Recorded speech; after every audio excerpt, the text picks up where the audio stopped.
Gym নামের খুবই অপদার্থ একটি ছেলে, যে কিনা তার জীবন নিয়ে অনেক বেশি হতাশায় ভুগছিল। কারণ তার কাছে না ছিল কোনো টাকা পয়সা, আর না ছিল তার মাথায় কোনো বুদ্ধি। সে এতটাই বোকা প্রকৃতির ছেলে ছিল যে প্রত্যেকটি জায়গাতেই মানুষ তাকে নিয়ে মজা করত। কিন্তু হঠাৎ করে একদিন দেখা যায় জিমের জীবনে চলে আসে ভিন গ্রহের অনেক কিউট একটি দুষ্টু প্রাণী, যার নাম ছিল ইয়োক। তবে সে কোনো সাধারণ প্রাণী ছিল না, বরং তার ভেতরে ছিল বিভিন্ন ধরনের সুপার পাওয়ার।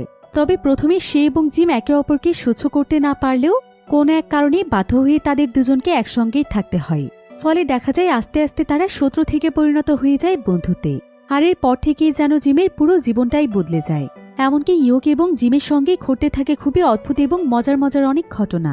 আর তারা দুজন মিলে এমন এমন সব কাণ্ড ঘটাতে থাকে যেটা দেখলে আপনাদেরও মন ভালো হয়ে যাবে। তাহলে চলুন ঘুরে আসা যাক মানুষ এবং ভিন গ্রহের এক দুষ্টু প্রাণীর মজার গল্প থেকে। তো গল্পটি শুরু হয় চায়নার একটি শহরে, যেখানে আমরা দেখতে পাই অজানা গ্রহ নক্ষত্র আর অন্ধকার শূন্যতা।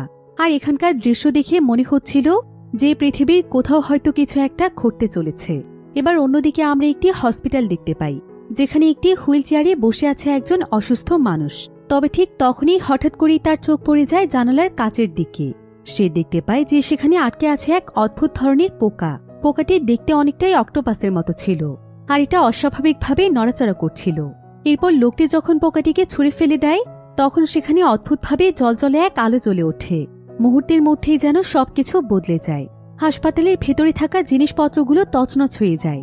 এমন সময় লোকটিকে চেক আপ করতে আসে একজন নার্স, কিন্তু দরজা পার হওয়ার সঙ্গে সঙ্গে তার অবস্থাও একদম খারাপ হয়ে যায়। কারণ তখন আর বুঝতে বাকি থাকে না যে এটা আসলে কোনো পোকাই ছিল না, বরং এটা ছিল ভিন গ্রহ থেকে আসা ছোট্ট একটি কিউট প্রাণী, যার ভেতরে ছিল অসম্ভব রকমের শক্তি। এবার দেখা যায় যে প্রাণীটি কেবিনে থাকা পেশেন্টার নার্সকে কবজা করে ফেলে পুরোপুরি তার নিয়ন্ত্রণে নিয়ে নেয়। অন্যদিকে আমরা কলেজ পড়ুয়া দুজন বন্ধুকে দেখতে পাই। তাদের মধ্যে একজনের নাম ছিল জিম এবং আরেকজনের নাম ছিল নিনা। তাদের পরিচয় হয়েছিল আজ থেকে প্রায় 3 বছর আগে। তবে নিনাকে জিম অনেকদিন আগে থেকেই পছন্দ করত, কিন্তু আজ পর্যন্ত সে নিনাকে তার মনের কথা বলে উঠতে পারেনি। তবে সে প্রতিনিয়ত চেষ্টা করে নিনাকে তার মনের কথা খুলে বলার জন্য। এমনকি সে সবসময় তার ব্যাগের মধ্যে একটি করে ফুল রেখে দেয়, যাতে করে সে নিনাকে প্রপোজ করতে পারে। কিন্তু বন্ধুত্ব নষ্ট হয়ে যাওয়ার ভয়ে সেটা কখনোই করতে পারে না। আর জিমের সঙ্গে আজও ঠিক তেমনটাই হয়। সে আজকেও ব্যাগ থেকে ফুল বের করতে গিয়েও আবার ব্যাগের মধ্যে সেটা রেখে দেয়। তো যাই হোক, তারা দুজন মিলে এখানে অনেক সময় যাবৎ গল্প করছিল। তখন কথায় কথায় জিম জানতে পারে যে নিনা 2 বছরের জন্য অস্ট্রেলিয়াতে গিয়ে পড়াশোনা করবে। নিনার মুখে একথা শুনে জিম অনেক বেশি হতাশ হয়ে যায়। আর ঠিক এমন সময় সেখানে একটি ছেলে চলে আসে, যে কিনা ছিল নিনার এক্স বয়ফ্রেন্ড। আর সে এখানে এসেই নিনার সঙ্গে কথা বলতে শুরু করে। তাই তাকে দেখে জিমের অনেক বেশি জেলাস ফিল হচ্ছিল। এদিকে নিনার এক্স বয়ফ্রেন্ড জানত যে জিম নিনাকে পছন্দ করে, কারণ সে এবং জিম একসময় ক্লাসমেট ছিল। তো এসব কারণে জিম নিজেকে সামলানোর জন্য ওয়াশরুমে চলে আসে। তখন সেখানে নিনার বয়ফ্রেন্ড এসে জিমকে নিয়ে হাসি ঠাট্টা করতে শুরু করে। শুধু তাই নয়, সে এখানে জিমকে বলতে থাকে, তোর মতো ভীত ছেলে আমি অনেক কমই দেখেছি। তুই কখনোই সাহস করে নিনাকে তোর মনের কথা বলতে পারবি না। তাছাড়া নিনাও খুব একটা ভালো মেয়ে নয়, এজন্য আমি ওকে ছেড়ে দিয়েছি, দেখতে পাচ্ছিস না? তবে নিনার ব্যাপারে এই সমস্ত উল্টোপাল্টা কথা শুনে জিম একদমই সহ্য করতে পারে না, যার ফলে এখানে দুজনের মধ্যে ফাইট শুরু হয়ে যায়। তবে জিমের খুব বেশি শক্তি না থাকায় সে নিনার বয়ফ্রেন্ডের সঙ্গে পেরে ওঠে না, যার কারণে জিম নিজেকে নিয়ে অনেক বেশি লজ্জায় পড়ে যায়। এজন্য সে নিনার সঙ্গে দেখা না করেই তার বাড়ির দিকে ফিরতে থাকে। কিন্তু মাঝ রাস্তাতে তার বুকের ভেতরে ব্যথা শুরু হয়ে যায়, আর সে রাস্তার মধ্যেই মাটিতে লুটিয়ে পড়ে। আর প্রচণ্ড ব্যথায় জিম এখানেই অজ্ঞান হয়ে যায়। এরপর তার জ্ঞান ফিরে আসলে সে চোখ খুলে দেখতে পায় সে একটি হসপিটালে রয়েছে। আর এটা হলো সেই হসপিটাল যেটা আমরা মুভির শুরুতেই দেখেছিলাম।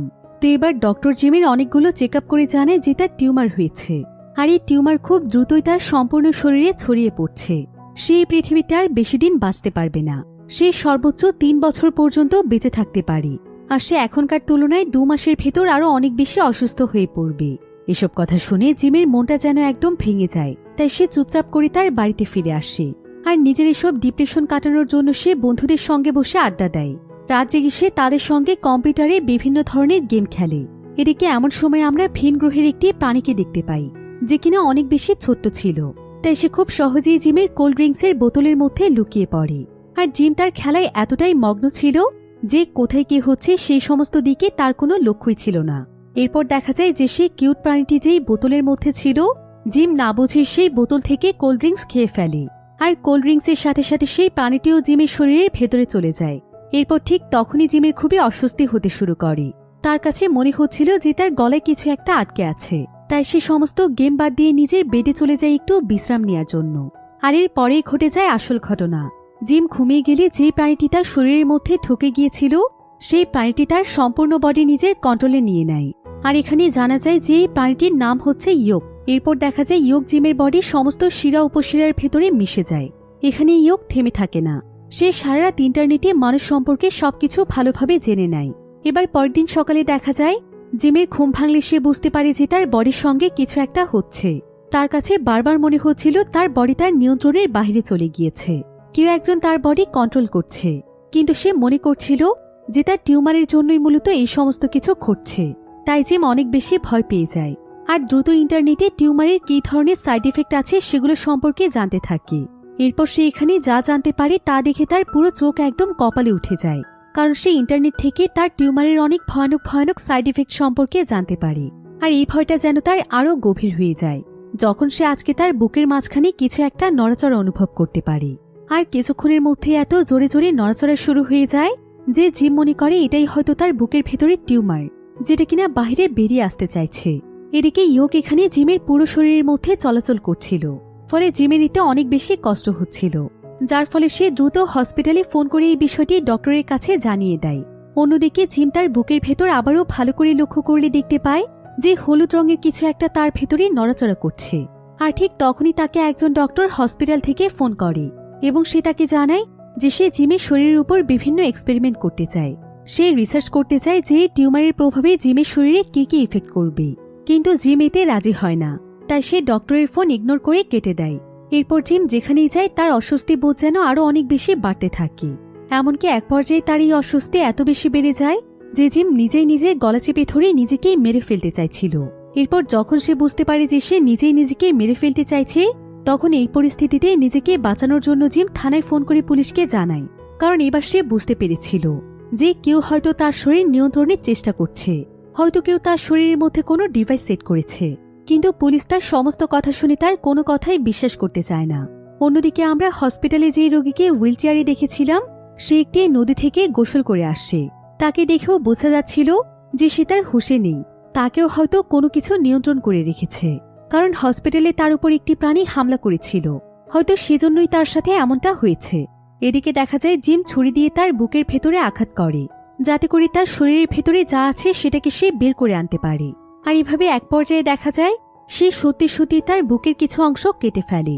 তখন এমন সময় ইয়োক জিমের বুকের ভেতর থেকে বাহিরে বেরিয়ে আসে, আর সে জিমকে বলে, আমি তোমার শরীরের প্রত্যেকটি অংশের সাথে জুড়ে গিয়েছি, প্রত্যেকটি শিরায় শিরায় কোষ আমার সঙ্গে জড়িয়ে রয়েছে, আর এখন যদি আমার কোনো ক্ষতি হয়ে যায় তাহলে কিন্তু তোমারও ক্ষতি হবে। তাই এখন থেকে আমাদের দুজনের ভালো থাকতে হলে দুজনকেই দুজনের ভালো রাখতে হবে, কারণ আমি যদি ব্যথা পাই তাহলে সেই ব্যথা তুমিও পাবে। কিন্তু জিম এই কথায় কোনোভাবেই বিশ্বাস করছিল না, বরং সে ইয়োকের উপর প্রচণ্ড রেগেছিল, কারণ তার জন্যই তাকে এত সময় ধরে মৃত্যুর মতো যন্ত্রণা সহ্য করতে হয়েছে। তাই জিম তখন প্রচণ্ড লাথি দিয়ে ইয়োককে সেখান থেকে দূরে ঠেলে দেয়। আর ঠিক তখনই পুলিশ জিমের রুমে এসে হাজির হয়, কারণ তারা জিমের কল পেয়ে জিমের পরিস্থিতি দেখতে এসেছিল। তবে জিম এখন এই বিষয়টিকে বেশি দূর বাড়াতে চায় না। তাছাড়া পুলিশ তার রুমের চারপাশ খুঁজে কোনো কিছুই দেখতে পায় না।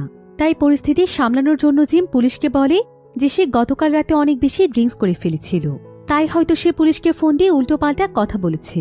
এই সবকিছুই ছিল তার মনের ভুল। এজন্য পুলিশ আর সেখানে তাকে কোনো কিছু না বলে সেখান থেকে চলে যায়। পুলিশ যাওয়ার পর জিম আবারও ইয়োকের কাছে আসে, আর সে তাকে চাকু দিয়ে মেরে ফেলার চেষ্টা করে। তখন ইয়োক জিমকে মনে করিয়ে দেওয়ার জন্য খুবই ইমোশনাল হয়ে কান্না করে বলে, তুমি কি আমার কথা বিশ্বাস করছো না?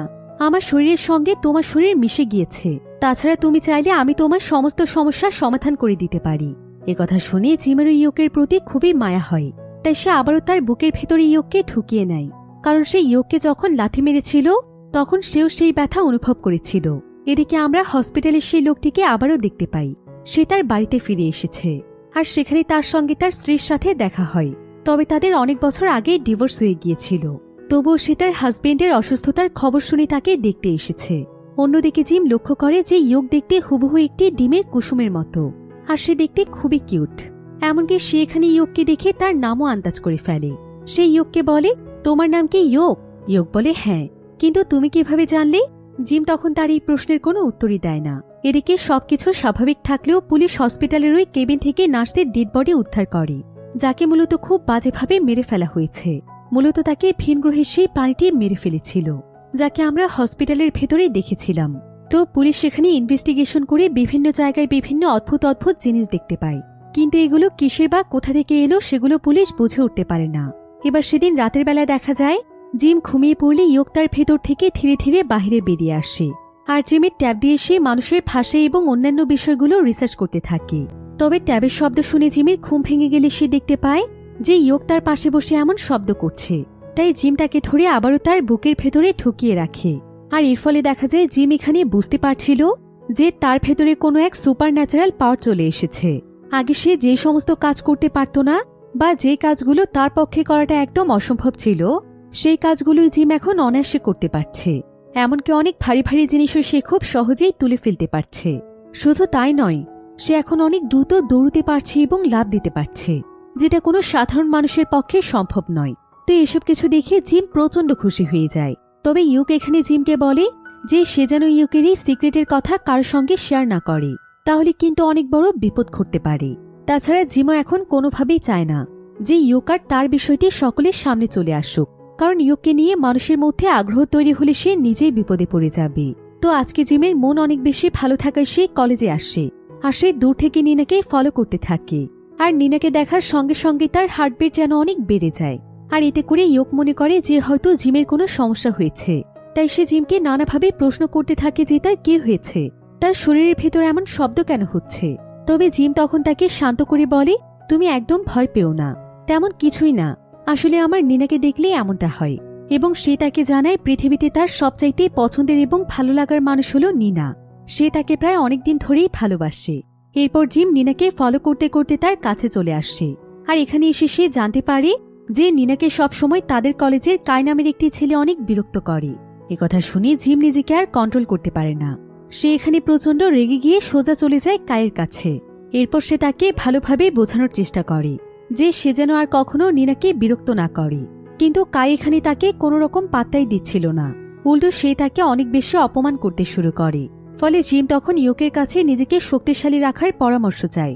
এরপর জিম দেখতে পায় যে তার সঙ্গে আবারও অস্বাভাবিক কিছু হতে শুরু করেছে, অর্থাৎ জিমের হাত পা সবকিছু একা একাই চলাচল করছে। এমনকি জিম এখানে নিজের সুপার পাওয়ারের মাধ্যমে পাশে থাকা একটি লকারের মধ্যে ঘুষি দিয়ে সেটাকে বাঁকা বানিয়ে ফেলে। আর এটা দেখে সেখানে থাকা সবাই একদম অবাক হয়ে যায়, কিন্তু সেখানে থাকা কেউই এটা বুঝতে পারে না যে হঠাৎ করে জিমের মধ্যে এমন কি চলে আসলো যে সে এত পাওয়ারফুল হয়ে গেল। যে ছেলেটা সবসময় বোকাশোকা হয়ে পড়ে থাকে, এমনকি সবসময় সবাই তাকে নিয়ে হাসি ঠাট্টা করে, সে কিভাবে এত শক্তিশালী হলো। আর এখানে জিমের এমন কর্মকাণ্ড দেখে কায়ও অনেকটাই ভয় পেয়ে যায়, তাই সে জিমের সঙ্গে আর কোনো কথা বাড়ায় না। এরপর জিম সেখান থেকে বেরিয়ে সোজা নিনার কাছে আসে, আর সে তার সঙ্গে কথা বলে, কারণ প্রায় অনেকদিন যাবৎ নিনার সঙ্গে জিমের কথা হয় না। জিম এতদিন অসুস্থ থাকায় অনেক বেশি ডিপ্রেশনে ছিল, তাই সে কলেজেই আসত না, এমনকি সে সবার সঙ্গে যোগাযোগও বন্ধ করে দিয়েছিল। এরপর দেখা যায় জিম এখানে নিনাকে তার এক্স বয়ফ্রেন্ডের কথাও জিজ্ঞাসা করে, কিন্তু নিনা সেই কথায় কোনো পাত্তা না দিয়ে জিমের শার্টের কলার ঠিক করে দেয়।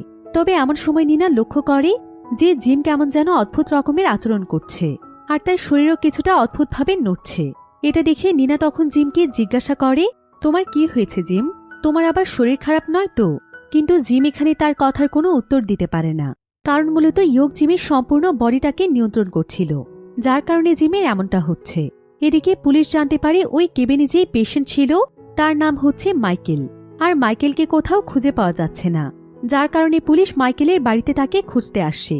কিন্তু দেখা যায় সেই ভিন গ্রহের এলিয়েনটি মাইকেলের থেকে তার স্ত্রীকেও পজেস করে ফেলে, অর্থাৎ সে মাইকেলের স্ত্রীকেও তার নিয়ন্ত্রণে নিয়ে নেয়। এবার পুলিশ দরজায় নক করলে মাইকেলের স্ত্রী গিয়ে দরজা খুলে দেয়, আর সে পুলিশকে জানায় যে তার হাজবেন্ড বাড়িতে নেই, যার কারণে পুলিশ ভেতরে না গিয়ে দরজার কাছ থেকেই ফিরে আসে। অন্যদিকে জিম অনেক কৌশলে ইয়ককে তার বন্ধুদের কাছ থেকে বাঁচিয়ে রাখছিল, যাতে করে কেউ তাকে কোনোভাবেই দেখতে না পারে। তবে জিমের বন্ধুরা এখানে জিমের ভিতর এই সমস্ত পরিবর্তনগুলো লক্ষ্য করতে পারে যে জিম আগের তুলনায় অনেক বেশি খাচ্ছে আর খুব দ্রুত চলাচল করছে। এমনকি যে সিঁড়ি স্বাভাবিকভাবে পার হতে 5 থেকে 10 মিনিট সময় লাগে, সেখানে জিমের লাগে মাত্র 1-2 সেকেন্ড। তাছাড়া আগে থেকে জিমের রেজাল্ট অনেক ভালো হয়ে গিয়েছে, আর রাতারাতি তার এমন পরিবর্তন দেখে তার বন্ধুরা একদম অবাক হয়ে যায়। এরপর দেখা যায় একদিন জিম ক্যান্টিনে তার বন্ধুদের সঙ্গে খাবার খাচ্ছিল। তবে এমন সময় সেখানে নিনা চলে আসে। আর নিনার আজকে অনেক বেশি মন খারাপ ছিল, যেটা দেখে জিমের অনেক খারাপ লাগছিল। তো নিনার কি হয়েছে জানতে চাইলে নিনা মন খারাপ করে জানায় যে তার আমেরিকাতে গিয়ে পড়াশোনার স্বপ্ন বন্ধ হয়ে গিয়েছে। সে আর আমেরিকাতে যেতে পারবে না। তার জীবনে চাওয়া একটাই স্বপ্ন ছিল, তাও আবার সেটা এখন আর পূরণ হবে না। নিনা তখন জিমকে আরও জানায় যে তার এই বিদেশে গিয়ে পড়াশোনার সমস্ত খরচ কায়ের বাবা মা ব্যবস্থা করেছিল, কিন্তু এখন তারা হঠাৎ করে সবকিছু বন্ধ করে দিয়েছে। আর তারা এমনটা কেন করেছে এটা এখনো নিনা জানতে পারেনি। তবে নিনার কথা শুনে জিম খুব ভালোভাবেই বুঝতে পারে যে কেন হঠাৎ করে কায়ের পরিবার এমনটা করছে, কারণ সে সেদিন নিনার জন্যই কায়ের সাথে খারাপ ব্যবহার করেছিল। অর্থাৎ এসব কিছুর জন্য জিমই দায়ী, যার ফলে জিম এখানে আর একটুও সময় নষ্ট না করে খাবার ছেড়ে উঠে গিয়ে বাস্কেটবল মাঠে আসে। আর এখানে এসে সে কায়ের সঙ্গে দেখা করে।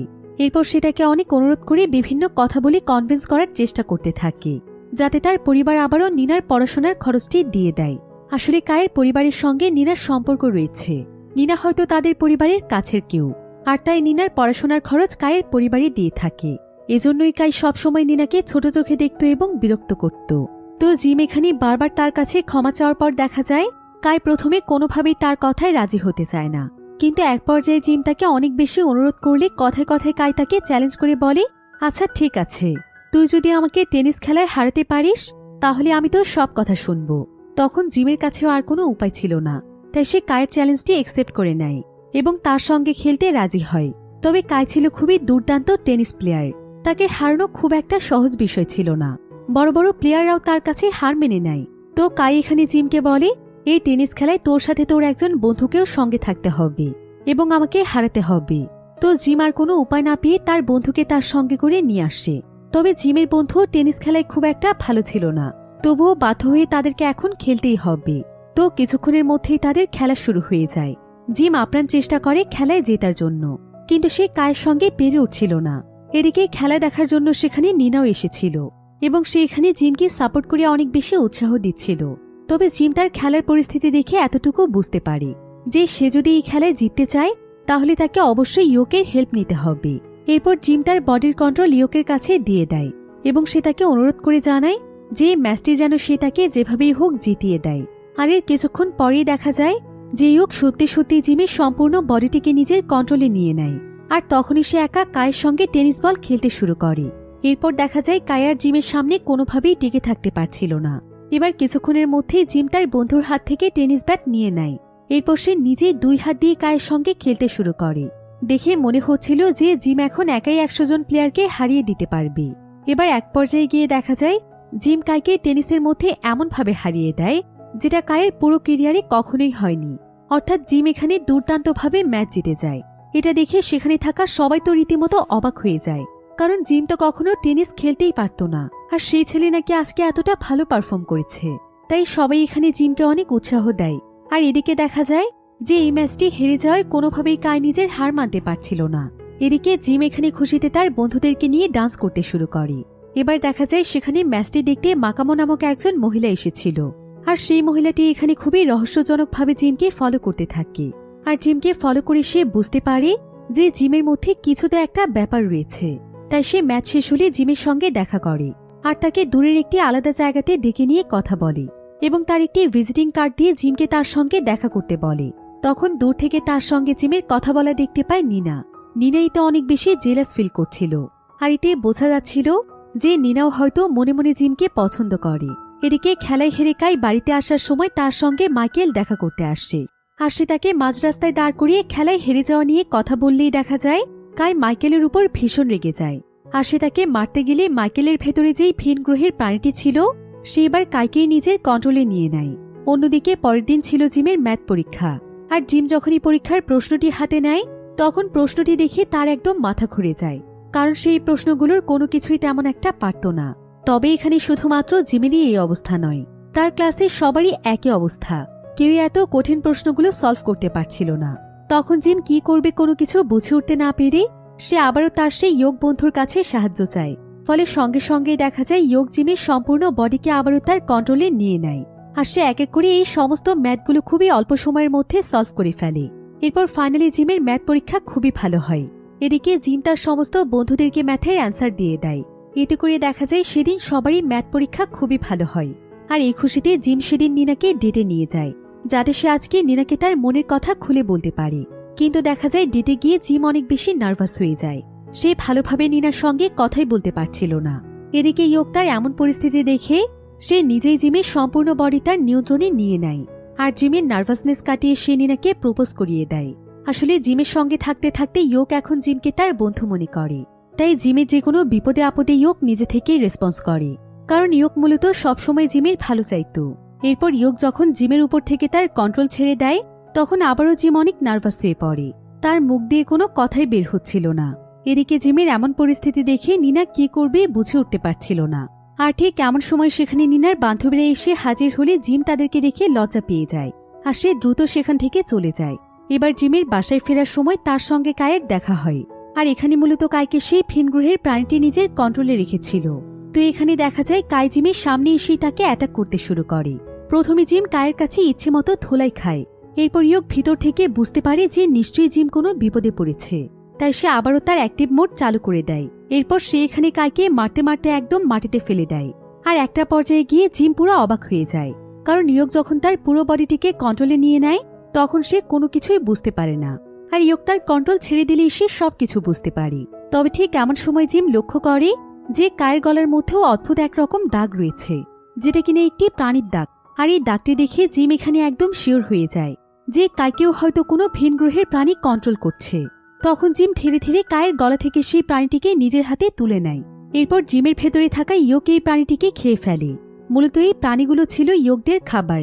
তো এই খাবারটি খাওয়ার পর দেখা যায় ইয়োক এখানে আরো অনেক বেশি হেলদি হয়ে যায়।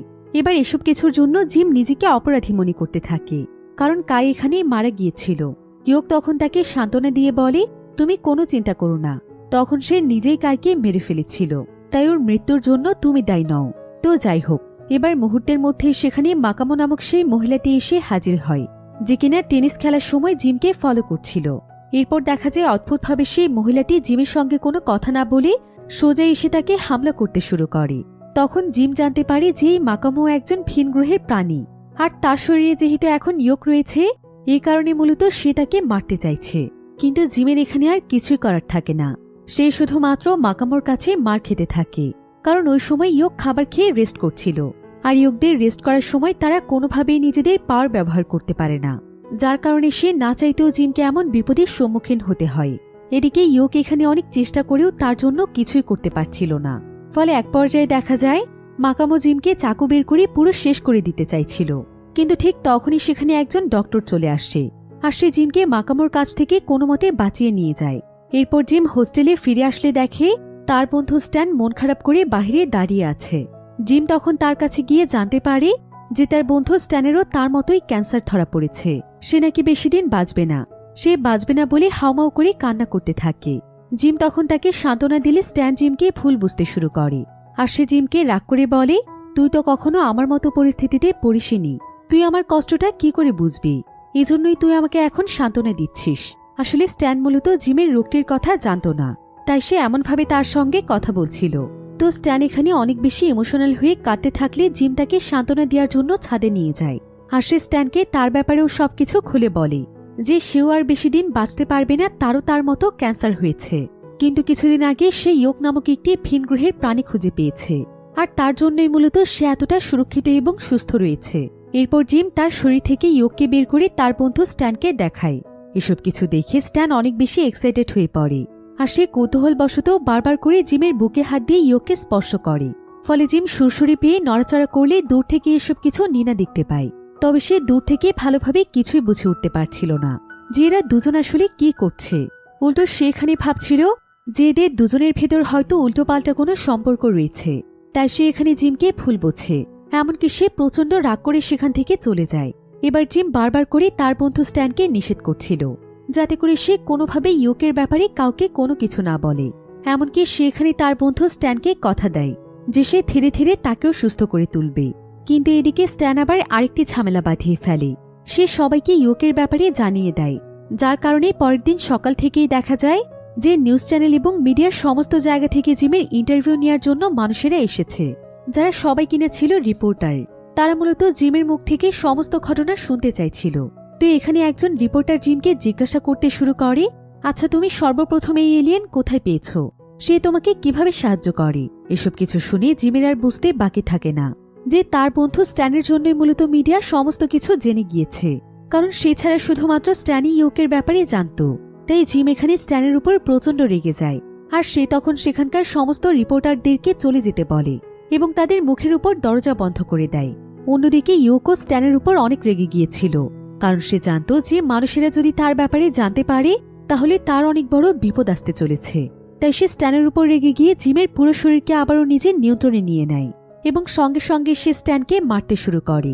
ইয়োক তো এখানে স্ট্যানকে মারতে মারতে মেরেই ফেলতে চাইছিল, কিন্তু জিম এখানে বিষয়টি বুঝতে পেরে ইয়োককে কন্ট্রোল করার জন্য তাকে বলে, তুমি স্ট্যানের কোনো ক্ষতি করলে আমি নিজেই তোমাকে শেষ করে ফেলব। আর ইয়োকে এটা খুব ভালো করেই জানত যে জিম এটা করতে পারবে, কারণ জিম যদি নিজের ক্ষতি করে তাহলে ইয়োকের ক্ষতি হয়ে যাবে। তাই সে স্ট্যানকে এবারের মতো ছেড়ে দেয়। এদিকে পুলিশ ইনভেস্টিগেশন করে বুঝতে পারে যে সেই নার্সার মাইকেলের মৃত্যু একইভাবেই হয়েছে। তাদের গলায় সেমভাবে আঘাতের দাগ পাওয়া গিয়েছে। তাই পুলিশ ধারণা করছে তাদের দুজনকে হয়তো একজন মানুষই খুন করেছে, যার খুন করার নিয়ম একদম একই।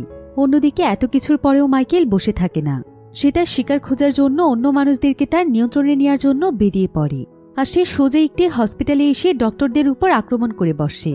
তবে এমন সময় রাস্তা দিয়ে জিম হেঁটে যাচ্ছিল, আর সে বাহির থেকেই বুঝতে পারে যে হসপিটালের ভেতর কিছু একটা ঘটছে। তাই সে ইয়োকের পাওয়ার ব্যবহার করে হসপিটালের ভেতরে চলে যায়। আর সে ভেতরে এসে দেখতে পায় সবকিছু একদম তছনছ অবস্থায় পড়ে আছে। ঠিক তখনই পেছন থেকে মাইকেল এসে জিমকে মারতে শুরু করে। ফলে দেখা যায় জিম মাইকেলের সঙ্গে অনেকক্ষণ লড়াই করার চেষ্টা করে, কিন্তু মাইকেলের সঙ্গে জিম কোনোভাবেই পেরে উঠছিল না, কারণ মাইকেলের শরীরের প্রাণটি আরও অনেক বেশি পাওয়ারফুল ছিল। এমনকি মারামারির এক পর্যায়ে সে জিমের গলা চেপে ধরে, আর সে জোর করে তার বুকের ভেতর থেকে ইয়োককে টেনে বের করে ফেলতে চায়। কিন্তু এমন পরিস্থিতিতে জিম কোনোভাবেই ইয়োককে হারাতে চাইছিল না। তাই সে তার হাতের কাছে যা পায় তাই দিয়ে মাইকেলকে আঘাত করে, আর তার কাছ থেকে কোনোমতে ইয়োককে ফিরিয়ে নিয়ে সে হসপিটাল থেকে দৌড়ে বাইরে পালিয়ে যায়। এরপর বাড়িতে ফেরার পথে ইয়োক এখানে জিমকে বলে, তুমি কি জানো মাইকেল হলো সবচাইতে শক্তিশালী এলিয়েন। ও সমস্ত এলিয়েন সম্পর্কেই জানে, এমনকি সবাইকে নিয়ন্ত্রণও করে। তাছাড়া তুমি যদি এখন ওর কাছে ধরা পড়ে যাও এবং ওর হাতে মার খাও, তাহলে অন্যান্য শক্তিশালী এলিয়েনরাও আমার সম্পর্কে জেনে ফেলবে। তাই আমার অনেক বেশি ভয় লাগছে।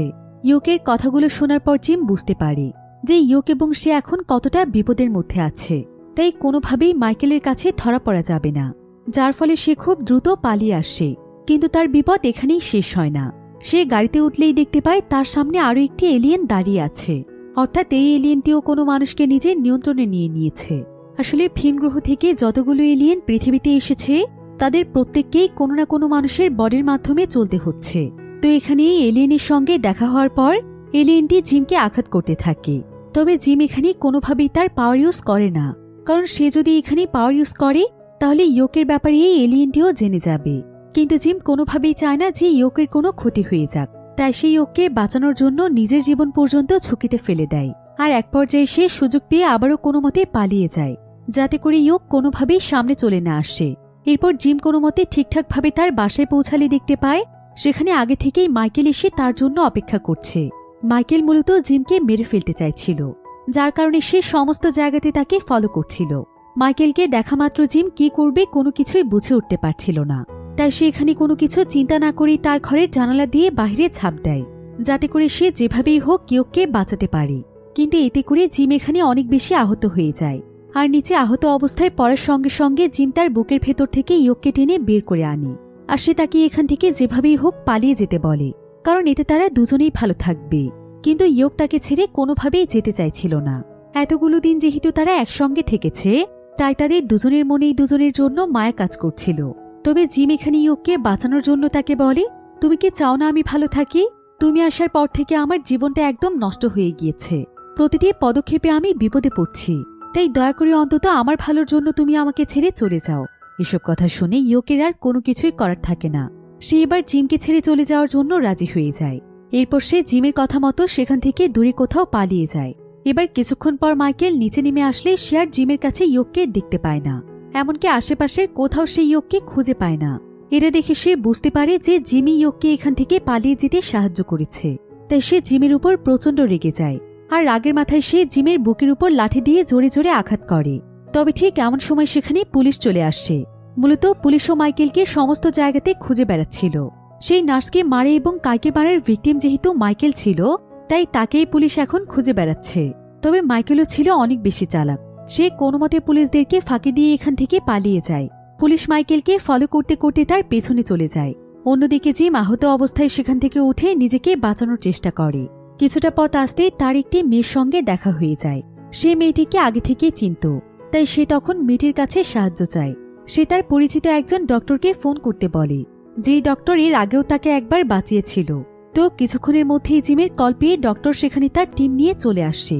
আর তারা জিমকে উদ্ধার করে দ্রুত হসপিটালে নিয়ে গিয়ে ট্রিটমেন্ট শুরু করে দেয়। তখন ডাক্তাররা আবারও জিমের বিভিন্ন টেস্ট করে জানতে পারে যে জিমের ভেতর থেকে টিউমারটি শেষ হয়ে যায়নি, অর্থাৎ জিম এখনও পুরোপুরি সুস্থ নয় এবং ইয়োক তার শরীরের ভেতরে এখন না থাকার কারণে পুরো টিউমারটাই তার শরীরে ভয়ানকভাবে ছড়িয়ে পড়েছে। এতদিন ইয়োক জিমের শরীরে থাকা এই টিউমারটি চাপা পড়েছিল, আর ইয়োকের পাওয়ারে সে মূলত নিজেকে অনেকটাই সুস্থ অনুভব করছিল। এবার এসব কথা জানার পর জিম আরও অনেক বেশি ভেঙে পড়ে। সে মনে মনে চিন্তা করে যে এতক্ষণে তো ইয়োক বাঁচার জন্য নিশ্চয়ই অন্য একটি বডি খুঁজে নিয়েছে, এখন তাহলে তার কি হবে? সে তো আর বেশি দিন বাঁচতে পারবে না। তাই সে সবকিছু ফেলে তার বাড়িতে ফিরে আসে। আর সে যতদিন বেঁচে আছে ততদিন সে নিজের মতো করে সময় কাটাতে চায়। কিন্তু অন্যদিকে দেখা যায় ইয়োক কোনোভাবেই জিমকে ছেড়ে যেতে পারেনি। সে জিমকে খুঁজতে খুঁজতে হসপিটালের সেই ল্যাবে চলে আসে। কিন্তু এখানে আসার সঙ্গে সঙ্গে ইয়োক আরও বড় বিপদে পড়ে যায়, কারণ এখানকার ডক্টর ইয়োককে ধরে ফেলে আর তাকে আলাদাভাবে বন্দি বানিয়ে রাখে। ডক্টর মূলত ইয়োকের উপর অনেক ধরনের এক্সপেরিমেন্ট করার জন্য তাকে আটকে রেখেছে, যাতে করে সে নতুন কিছু আবিষ্কার করতে পারে। এদিকে দূর থেকে ইয়োক জিমকে দেখতে পারলেও তার হাতে কিছুই করার ছিল না। এবার দেখা যায় জিম আয়নায় তার চেহারা দেখতে পায়। টিউমারটি তার বডিতে অনেক রকমের ইফেক্ট করতে শুরু করেছে। তার মুখ এবং শরীর অনেক ফুলে যাচ্ছে এবং তার মুখে এক ধরনের দাগ হতে শুরু করেছে। এবার জিম বাসায় ফেরার পথে রাস্তায় তার সঙ্গে নিনার দেখা হয়ে যায়। নিনা জিমকে দেখার সঙ্গে সঙ্গে বুঝতে পারে যে জিম অসুস্থ, কিন্তু জিম এখানে কোনোভাবেই এই বিষয়টি নিনাকে বুঝতে দিতে চায় না, যার ফলে সে নিনাকে দেখেও সেখানে কথা না বলে চুপচাপ চলে আসতে চায়। কিন্তু পেছন থেকে নিনা এসে জিমকে জড়িয়ে ধরে আর সে জিমকে বলে, আমি অনেকদিন ধরে এই কথাটি তোমাকে বলার চেষ্টা করেছি, কিন্তু কখনো সাহস হয়ে ওঠেনি। তবে এতদিন আমি তোমার কাছ থেকে দূরে থেকে বুঝতে পেরেছি যে তোমাকে দূরে ঠেলে দেওয়া আমার পক্ষে সম্ভব নয়, কারণ আমি তোমাকে অনেক ভালোবাসি। অর্থাৎ নিনা এখানে জিমকে প্রপোজ করে। তবে জিম তো এখানে নিজের চোখকেই বিশ্বাস করতে পারছিল না। তার কাছে সবকিছু স্বপ্নের মতো লাগছিল। এতগুলো বছর ধরে জিম যেটা চাইছিল সেটাই হয়েছে, কিন্তু জিম এখন এমন একটি পরিস্থিতিতে ছিল যে তার পক্ষে নিনার এই প্রপোজাল অ্যাকসেপ্ট করা সম্ভব হয় না। কারণ জিম কোনোভাবেই নিনাকে মিথ্যে স্বপ্ন দেখিয়ে তার জীবনটিকে নষ্ট করতে চায় না। সে নিজেই তো বেশি দিন বাঁচবে না, তাই নিনা তার কাছ থেকে কষ্ট ছাড়া আর কিছুই পাবে না। এজন্য সে নিনাকে মানা করে দেয়। এবার পরের দিন জিম ডক্টর দেখাতে ল্যাবে আসলে সে এখানে ইয়োককে দেখতে পায়। এতে সে যেন একদম অবাক হয়ে যায়, কারণ ইয়োক এখানে কিভাবে আসলো আর তাকে কে বা এখানে বন্দি করে রেখেছে। জিম ইয়োককে দেখার সঙ্গে সঙ্গে ভীষণ রেগে যায় আর তার উপর চিৎকার করে বলতে থাকে, তুমি আমার শরীরে আসার পর আমি মনে করেছিলাম আমি একদম সুস্থ হয়ে গিয়েছি, কিন্তু তুমি তো আমার অসুস্থতা ঠিক করে দাওনি। তুমি কি জানো যে আমি কিছুদিনের মধ্যেই মারা যাব? তখন ইয়োক জিমকে বুঝিয়ে বলে। সে তাকে বলে, তোমার অসুস্থতা ঠিক করতে হলে আগে তোমাকে একটি কাজ করতে হবে। তোমার ভেতর থেকে টিউমার আর ক্যান্সারের সমস্ত জীবাণু বাহিরে বের করে ফেলতে হবে। আর আমি যদি সেটা করতাম তাহলে তুমি অনেক আগেই মারা যেতে। তাই আমি তোমার ভেতরে থেকে তোমার টিউমারটিকে কন্ট্রোল করেছি যাতে তুমি সুস্থ থাকো। কিন্তু জিম তার কথা বুঝতেই চায় না। তাই জিম রাগ করে ইয়োকের সামনে থেকে বাইরে চলে যায়। তার কাছে মনে হচ্ছিল যে ইয়োক তাকে ধোঁকা দিয়েছে, কারণ ইয়োক তাকে বলেছিল যে সে তাকে সবকিছুতে সাহায্য করতে পারবে, কিন্তু সে তার এই টিউমারটিকেই ঠিক করতে পারল না। তাহলে তো সে তাকে মিথ্যে বলে তাকে ব্যবহারই করেছে। জিম মূলত নিজের ডিপ্রেশন থেকে এসব কথা চিন্তা করছিল। এমন সময় সেখানে নিনার স্ট্যান্ড চলে আসে। নিনা মূলত এই জিনিসটি বেশ ভালোভাবেই জানত যে জিম তার সমস্ত কথা তার বন্ধু স্ট্যানের কাছে শেয়ার করে। তাই সে জিমের অসুস্থতা দেখে স্ট্যানের কাছে ছুটে গিয়েছিল সবকিছু জানার জন্য। আর তখন নিনা তার কাছ থেকে ইয়োকের সম্পর্কেও জানতে পারে এবং তারা জিমকে ফলো করতে করতে ল্যাবে চলে আসলে ইয়োককে খুঁজে পায়। তখন ইয়োকের সঙ্গে কথা বললে ইয়োক তাদের দুজনকে বুঝিয়ে বলে, যাতে করে জিমের ভুল ভেঙে যায়। ইয়োক এখানে তাদের দুজনকে বলে, তোমরা দয়া করে একটু জিমকে বুঝিয়ে বলো, ও যেন আমাকে আবারও অ্যাকসেপ্ট করে নেয়। ওর বডিতে যেন আমাকে একটু জায়গা দেয়, নয়তো জিম আর আমি দুজনেই একসঙ্গে মারা যাব। জিম ওর রোগের জন্য বাঁচতে পারবে না, আর আমি কোনো বডি না পেলে বাঁচতে পারবো না। আর যেহেতু আমি জিমের সঙ্গে আগেই কানেক্ট হয়ে গিয়েছি, তাই এখন জিমের বডি ছাড়া অন্য কোনো বডিতে আমি ঢুকতে পারবো না।